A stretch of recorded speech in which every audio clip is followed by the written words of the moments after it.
Professor, muito bom dia, muito obrigado pela atenção sua aqui com Conexão Rural. Bom dia a todos. Professor, o que alguém que estuda bastante esse tema, essa questão militar, está vendo esse conflito? Como é que a gente pode definir esse conflito que está acontecendo nesse momento lá entre Rússia e Ucrânia, amigo? Ou da Rússia contra a Ucrânia? Bom, o conflito ele resulta de uma tensão que já vinha há um bom tempo, né? E a origem disso é dupla. Primeiro, 30 anos atrás, a União Soviética se desintegrou, né?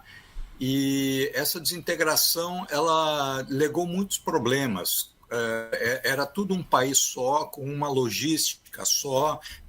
Às vezes a energia era produzida numa região, atravessava duas repúblicas, era utilizada numa fábrica, numa quarta república, que usava insumos de outras e vendia seus produtos para vários lugares. Então, essas cadeias produtivas elas foram interrompidas, tá? E o divórcio, vamos chamar assim, ele acabou, de certa forma, favorecendo a Rússia no seguinte sentido: a Rússia tinha mais território, 150 milhões, mas um território muito grande, com muitos recursos naturais. Foi administrado por um alcoólatra inicialmente, o Boris Yeltsin, um homem que caía, estava falando assim, caía bêbado. Eu me lembro disso. Foi um período muito crítico, mas a Rússia fez reformas econômicas. Por exemplo, a União Soviética importava grãos, hoje a Rússia é uma exportadora. Vocês são aí da área, né? E sabem muito bem como eles conseguiram mudar um pouco isso aí. A Ucrânia, por sua vez, 50 milhões de habitantes, ela tinha antes como seu mercado a própria Rússia, né? E achou que ia vender o seu trigo, etc., no mercado internacional, e não conseguiu, né? E ela não fez reformas, vamos dizer assim. A sua economia ficou muito parada naquele ponto lá. A Rússia do Putin ela tem um temor do avanço contínuo da OTAN, né, que incorporou não só os países do leste europeu, mas depois algumas ex-repúblicas soviéticas, como as bálticas, né, que elas estão praticamente, a Estônia está quase que à vista, né, da cidade de São Petersburgo, e está muito próximo a Moscou. Então, vamos dizer assim, foi, depois de muitos incidentes, foi traçada uma linha vermelha. Disse assim, a Ucrânia não pode entrar na OTAN. Tá? A entrada da OTAN da Ucrânia na União Europeia não é possível. Os próprios poloneses vetam. É um país de 50 milhões, vai desequilibrar o equilíbrio europeu. E vocês sabem que com a saída da Inglaterra, a União Europeia não está indo muito bem como grupo, vamos dizer assim. E ninguém quer mais toda aquela gente ali. Isso aí se combinou, na verdade, o adversário principal dos Estados Unidos é a China, né? Uhum. É uma contenção da China. A preocupação deles está lá em volta de Taiwan, no Mar da China Meridional, etc., como uma forma de conter, porque a China cresceu muito nos últimos anos economicamente, né? O Economist publicou um mapa quais eram os países que tinham no qual a China era o maior parceiro comercial e os Estados Unidos eram o maior parceiro comercial. Então, 20 anos atrás, era assim, de longe os Estados Unidos estavam na frente. Hoje, né, até aqui na América Latina, a China é o maior parceiro comercial. Então, a preocupação é essa. Mas como é que se come mingau? Quente, pelas bordas, né? Ou seja, a Rússia é mais frágil, né? A China é mais organizada, ela tem aquele partido comunista, aquele sistema que não mudou. A Rússia ela sofreu muito e tem umas coisas pendentes, como a questão da Ucrânia, né? E o professor, esse regime comunista, ele foi herdado pela União Soviética de alguma maneira da Rússia. Como é que dá para hoje tipificar o regime deles, o regime político e o regime econômico lá também, da Rússia? Boa pergunta. Tem gente que, quando lhe convém, quer dizer que a Rússia é comunista. A Rússia tem um partido comunista está na oposição, faz oposição ao Putin. Por exemplo, agora na campanha, na última eleição, ela fez uma votação boa, simplesmente foi contra a vacina. O governo pregou a vacinação em massa e o Partido Comunista, de forma muito oportunista, foi contra. Mas isso aí ficou lá menos de 20% de votação. Então, houve uma privatização enorme, tá? Há muitos milionários na Rússia. Quer ver carro alemão de luxo? Vai a Moscou, tá? Uma cidade caríssima, e, vamos dizer assim, você vê então, toda uma classe de milionários. Mas ele não é bem um capitalismo normal, é um capitalismo de apadrinhados, tá?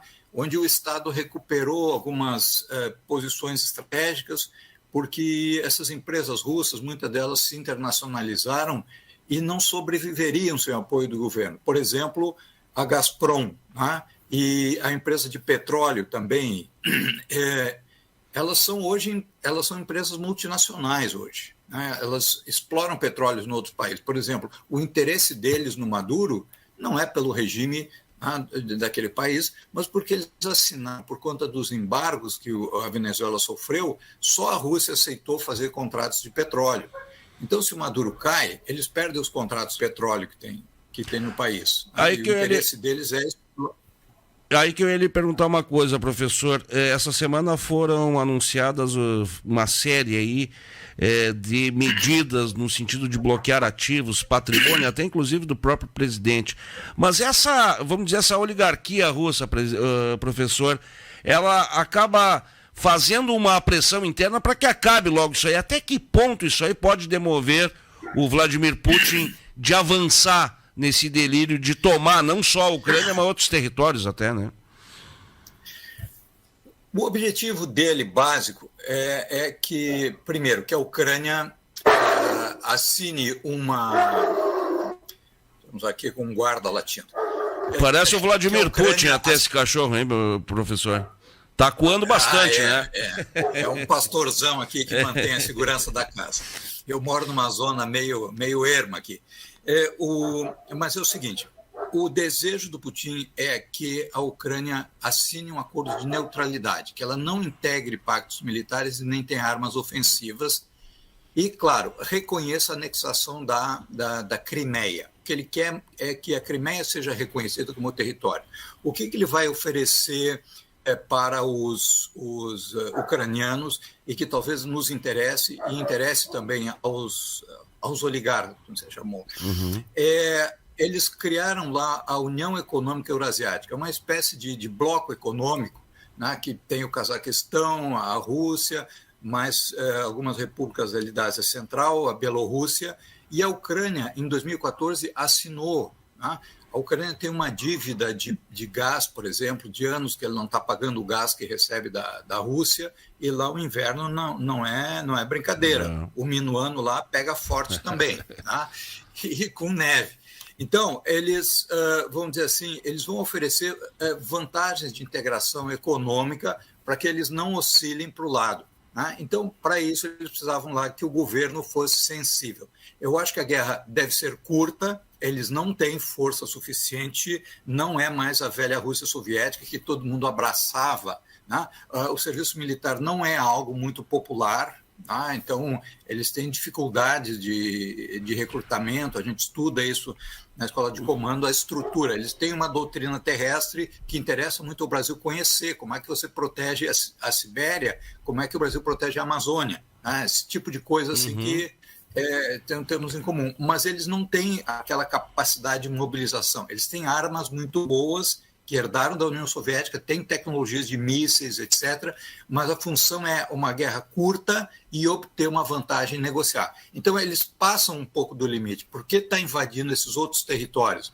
Para que o ucraniano se dobre, aí eles dizem, então vamos negociar. A gente se retira daqui, fica só com a Crimeia, né, e você assina um pacto de neutralidade. Então, é a mesma guerra tipo que houve em 2008 na Geórgia. Né? Essa é a estratégia militar. Tá?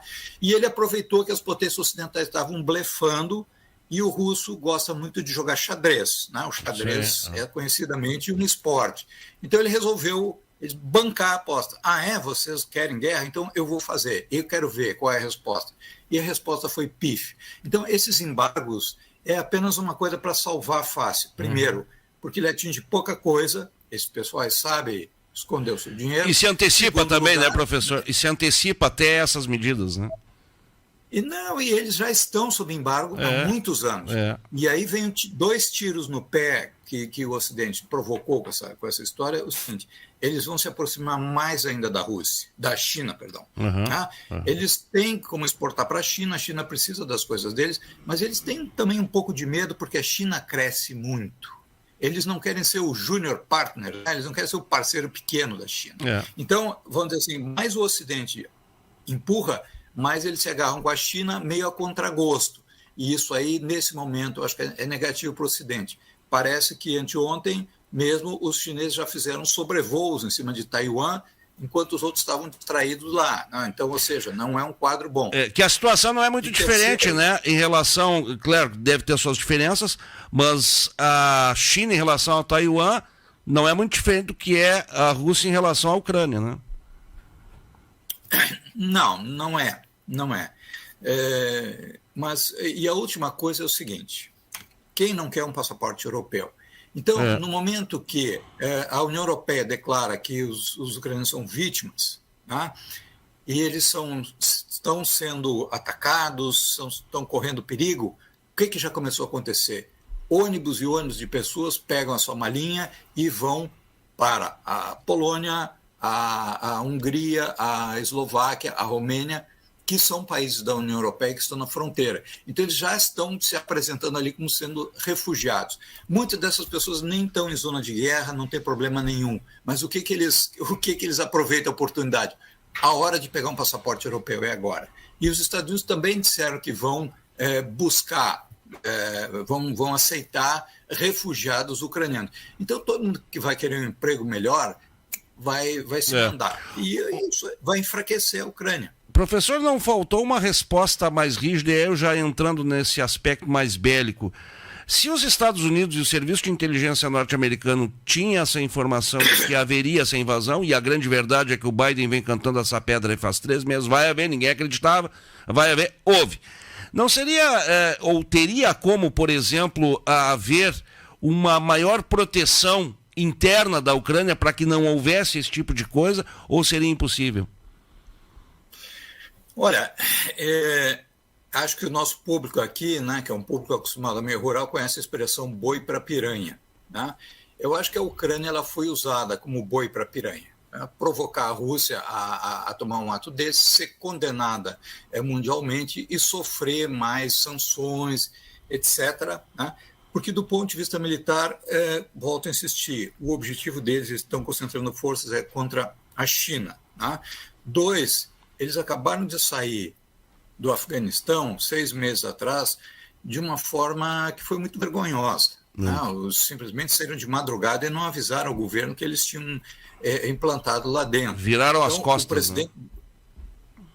O presidente da Ucrânia ele já reclamou e disse, olha, nos botaram pilha, falaram que iam ajudar e agora, na hora do ver, a gente está sozinho aguentando o urso que saiu da toca. Tá?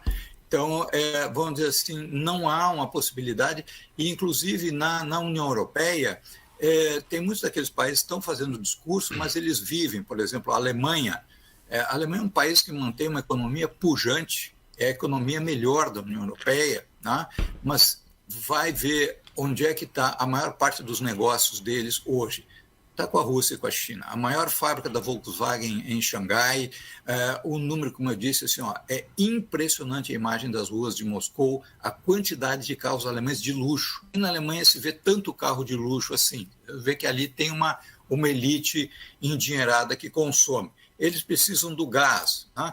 Então, ou seja, há muitos interesses econômicos em jogo, e eu acho que esses interesses, aí você tem razão, eles, vamos dizer assim, a partir de uma renegociação dessa relação aí, né, com a Ucrânia um outro papel, essa é a intenção da Rússia, vai haver, vamos dizer assim, um recuo e os negócios vão retomando, né, de uma maneira ou de outra, porque há uma necessidade. Quer dizer, o europeu ele não vai poder trazer o gás dos Estados Unidos porque custa quase o dobro. né? Então, a tarifa de calefação lá, a eletricidade, iria subir muito. Ô, professor, uma guerra tem tudo a ver com as lideranças, conforme elas se comportam, se dita o rumo de uma guerra, né? Vide a questão da Alemanha aí, na Segunda Guerra Mundial. A gente vê um Vladimir Putin muito firme, muito vaidoso também, essa que é a verdade, que lida aí com um presidente ucraniano que era comediante, né? E aí vem uma questão, professor, que eu acho que é a grande pergunta de todo o mundo, né? Seja o Paulo aqui de Camaquã, seja o Zé lá do Alegrete, seja o cara que está lá em Ushuaia. Até que ponto um maluco desses, e quando ele fala em reagir em proporções nunca vistas antes, até que ponto a gente pode falar de ogivas nucleares, de bombas nucleares, até que ponto um maluco desse tem autonomia de mandar apertar um botão ali e começar uma guerra nuclear hoje? Qual dos malucos o senhor está se referindo? Qualquer um? Qualquer um deles, porque num passado bem recente a gente estava com um presidente americano também que era completamente pirado, né? O Vladimir Putin, não sei, pode ter muitos defeitos, mas ele é o seguinte, ele é um sujeito que veio da área de inteligência. E o mínimo que a gente pode cobrar de alguém que vem da área de inteligência é que seja inteligente. Então ele joga muito bem. Ele sabe, ele é frio. Ele sabe jogar. Ele fez um acordo com a igreja ortodoxa lá, porque eles têm um problema de identidade. A União Soviética se foi, então eles têm que fazer uma amálgama de aspectos para criar uma nova cultura russa. Não está sendo fácil. As fronteiras deles são muito recortadas, vulneráveis. Por exemplo, aquele transiberiano, ele tem um ramal principal, esse ramal foi cortado em 3 partes porque passa por dentro do território do Cazaquistão. Antigamente era como uma rodovia nossa passar por um outro estado, não tinha problema nenhum, uma rodovia federal. Mas agora eles têm que usar um outro ramal por cima. Então o país tem muitos problemas, mas vamos dizer assim, do ponto de vista de organização, ele está melhor organizado. E a Ucrânia é um estado federal, ele tem várias repúblicas autônomas, tem vários povos com as línguas reconhecidas.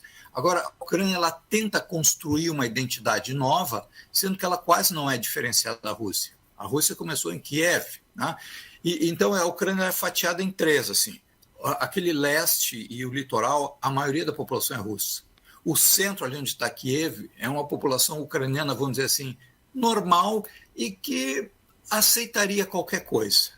Ou seja, se voltar a ser parte da Rússia, trouxer benefícios econômicos, como emprego, estabilidade, crescimento econômico, eles até no limite aceitariam. E aquela parte bem ocidental, que faz fronteira com a Polônia, aquela parte durante mais de 200 anos pertenceu ao Império Austro-Húngaro, ali é o catolicismo que é mais forte.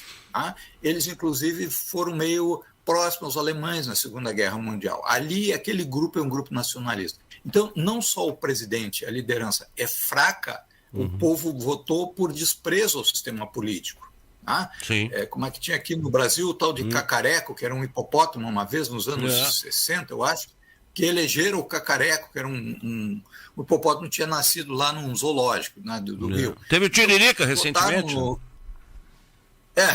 Então, vamos dizer assim, o país ele tem vários grupos políticos, tem uma confusão ali dentro que não está muito claro e isso é prejudicial, cria instabilidade. Então, o pessoal deixa disso. Agora, eu quero fazer um comentário sobre o Brasil. Sim. O Brasil teve uns deslizezinhos assim, com uma diplomacia muito ideológica, há um tempo atrás, e eu acho que isso foi corrigido nesse momento. O Brasil é um dos 6 países do mundo que tem relações com todos. Só existem 6 países no mundo que têm relação com 190 e tantos que existem. O Brasil tem relação com todo mundo. Ele tem uma diplomacia equilibrada. A visita do presidente foi uma coincidência nesse sentido. Acho que ele foi defender interesses do Brasil, mas ele foi também mostrar assim, que a administração americana tem que nos dar mais atenção. Eu acho que entre a mudança de governo nos Estados Unidos repercutiu muito nas relações aqui, com questão ambiental, com uma série de coisas assim. Então, isso é muito típico da inteligência da nossa diplomacia, que é o seguinte: se aquele aliado principal não está nos dando o que a gente quer, a gente faz, né, é como um casal que não está bem, o outro se arra todo e diz, olha, eu vou para esse lado, olha, estão me olhando ali, né, para causar uma espécie de ciúmes, vamos dizer assim. Mas a diplomacia é muito bem balanceada, ou seja, o Brasil ficou numa posição que é uma posição clássica, né, votou ontem no Conselho de Segurança contra a Rússia, mas já sabendo que a Rússia ia vetar, então basta um vetar e você faz publicidade que quer. Então, vamos dizer, há oportunidade de negócios, né? O setor de carnes, eles têm muito problema com o setor de carnes e algumas outras coisas, né, que o Brasil pode negociar com eles, e em função desses embargos, o Brasil, né, ele pode também encontrar, embargos que os outros países fazem, encontrar oportunidade de negócios, e acho que o fato do Brasil ter estado lá, né, e do presidente não se mostrar envolvido nisso aí, né, para eles já é um sinal suficiente. Então, vamos dizer assim, eles também fazem uma diplomacia econômica no sentido de dar mais vantagem àqueles que não se opõem a gente, que não nos atacam, né? Então, vamos dizer assim, o abastecimento brasileiro estaria garantido nesse sentido. Então, eu acho que isso aí foi muito bom. E certas declarações que estão correndo paralelas por aí, é o seguinte, esse ano tem eleição. E as pessoas estão dizendo coisas sobre política internacional, não porque elas acreditam no que estão dizendo, mas porque elas sabem que tem uma classe que vai votar nele se ele disser isso. Tá? Então, assim, eu não ficaria impressionado e eu acho que o Brasil saiu bem nessa história. Para a gente concluir, o vice-presidente Mourão, até dentro do que o senhor está falando, essa semana declarou, né, que não é com sanção econômica que vai se resolver a questão, e sim com uma resposta bélica mais forte ou à altura. Caberia, professor, uma resposta militar, nesse caso aí da Rússia, do Ocidente, dos Estados Unidos? A pergunta é, quem é que faria isso? Quem é que pagaria a conta? Né? Uma coisa, a gente tem... o presidente Trump era meio fora da casa, normal, politicamente, mas ele tinha uma lógica. Ele não era uma pessoa estúpida, ele era um empresário. E a sua lógica era o raciocínio empresarial. Inclusive, né, quando o setor militar criou uma tensão lá com a Coreia do Norte, que não interessava para eles, eu não estou preocupado com a Coreia do Norte, eu estou preocupado com a China. Né? O que ele fez para...